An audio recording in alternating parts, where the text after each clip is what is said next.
Bos, Eh, saiki anu to, enek persaingan ketat to bos saiki, Bos. ora apa-apa. Arep persaingan, arep disaingi ya ora apa-apa. Wong rezeki iki dhewe-dhewe sayang kok. Rezeki sing atur Gusti Allah. Arep dodol semen, arep dopiye semen. Heeh ta? Heeh, no. Ngono saiki rasa dinggo sepaneng. Dinggo stekan wae saiki. Wong kabeh saiki butuh mangan saiki andane. Lah iya. Wong butuh mangan ki dadine kabeh ki apa sing iki dunia iki lagi golek duit lagi rekoso, golek duit lagi angel. Dadine dhek dhewe pengen dodol semen. Madha arep dodol sego wiwit ora apa-apa. Arep dodol ayam goreng ora apa-apa. Arep dodol sate bekecot ya ora apa-apa. Arep dodol sate kelinci ya ora apa-apa. Kuwi hake dhewe sayang kok ta bener ah? Heeh, no, Bos. Pang golek rezeki ya. Terus saiki ngene. Nyambut gawe. Saiki wong ora nyambut gawe, ora dedet tak kandhani. Kok kuwi tak nggo anak-anak emak kabeh dari Sabang sampai Merauke. Wis iki tak kandhani ya. Iki surat terbuka buat siapa saja dari Sabang sampai Merauke. Surat terbuka buat netizen, buat penggemar mae kabeh, penggemar mae dari Sabang sampai Merauke ya sayang ya. Khususnya yang buat yang julid-julid ya. Tak dongak-dongake lancar rezekine, dawa umure, murah rezeki. Tapi suatu saat sing julid-julid ki ya anu merasakan pahit, kecut, kecing, bosoke apa jenenge kuwi uripe ning alam donya. Tak omongi, urung karuan sayang, wong julid-julid ki uripe kepenak. Terus karo kuwi wong zaman saiki ora mangan apa sing ora iso mangan ora nyambut gawe ora iso tuku. Saiki ora nyambut gawe, ora duwe duit. Heeh ta? Lah sing nyambut gawe disalahke. Sing ora nyambut gawe digrenengi, ora dedet digrenengi dirasani terus kepiye. Wong ning ngalam donya iki serba susah ya yu. Serba susah. Apa-apa digrenengi. Apa-apa digrenengi sithik. Bener ya dadi elek. Apa sing salah ya dadi saya salah kok saiki serba salah ning alam donya. Dadi artis ya salah, ora dadi artis ya salah. Ha, ngono kuwi. Kok untung wae jenenge Mak Karno kok wong wis ndablek sak ndablek-ndableke umat, sak ndablek-ndableke negara sak jagat maya dari Sabang sampai Merauke arep ditindes, arep dihujat sing piye-piye. Ora masalah. Tak tampa matur nuwun. Oh iya, karo anak-anak emak kabeh dari Sabang sampai Merauke. Make bukane sombong, bukane make aku ki wonge sok yes, sok piye-piye.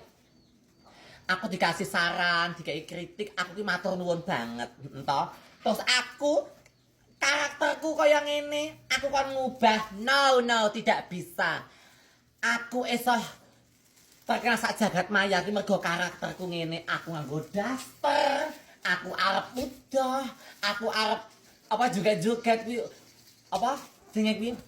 Apa jenenge kalau jenenge anu, apa jenenge kuwi ciri khas. Nah, wong ciri khas rasa dirubah-rubah. Lah, saiki tak kandhani sayang, saiki wong ora nyambut gawe iki ora ndedit. Saiki wong golek lagi angel. Dadi sing do julid kuwi aja do mung mikir julite tok. Mikira uripmu dhewe-dhewe.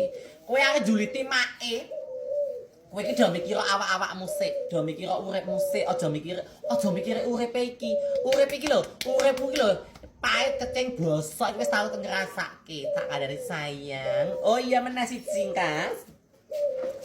Wong nyambut gawe dhewe-dhewe. Ciri khase wong nyambut gawe iki dhewe-dhewe. Arep nganggo sarung tangan, arep nganggo japit, arep nganggo apa ku sing kuwi masker, kuwi hake dhewe-dhewe sayang. Kuwi urusane dhewe-dhewe, kok. Urusan dhewe-dhewe dadine kuwi wis ciri khase dhewe-dhewe.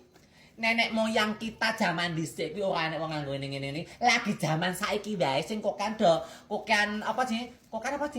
Kokan ini itu terserah.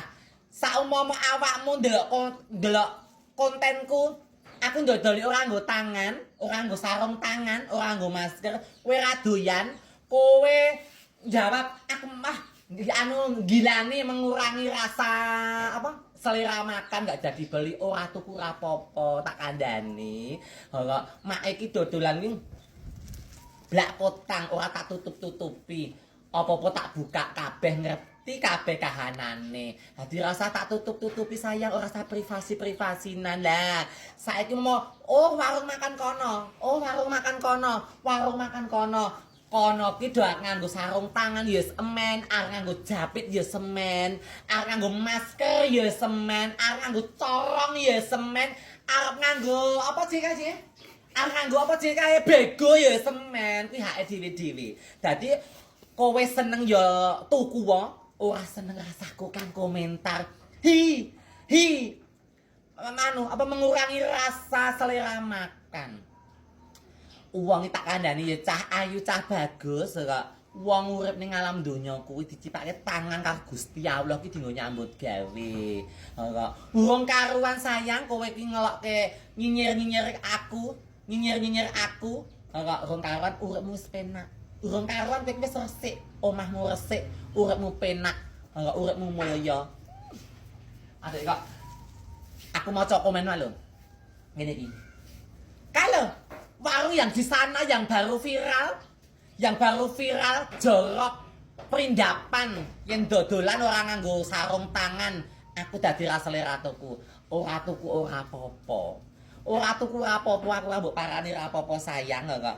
Aku yo Iya nah. Aku yo ora rugi. Ora tok parani ra apa-apa. Wong kowe iso iso gawe komenan kaya ngono wong dapuramu ra mbok tokke. Dapuramu kaya ngapa? Ning foto ayu dapuramu asline kaya ngapa?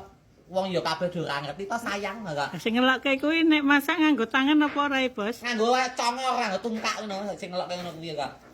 Tak kandhani meneh. Aku sing penting aku ki dodol golek sandang pangan penting barokah. Sing penting aku ki barokah sayang ora usah neka-neka. Rumah makan kono ya semen. Kuwi ciri khase dhewe-dhewe. Kuwi anune dhewe-dhewe. Dadi rasa mbok padak-padake. Dodolan ning kono ning nggon apa jenenge ning kono dak nganggo sarung tangan ya semen. Aku esake mau jiku nganggo tangan, ora nganggo sarung tangan. Kok sing penting aku sehat, resik.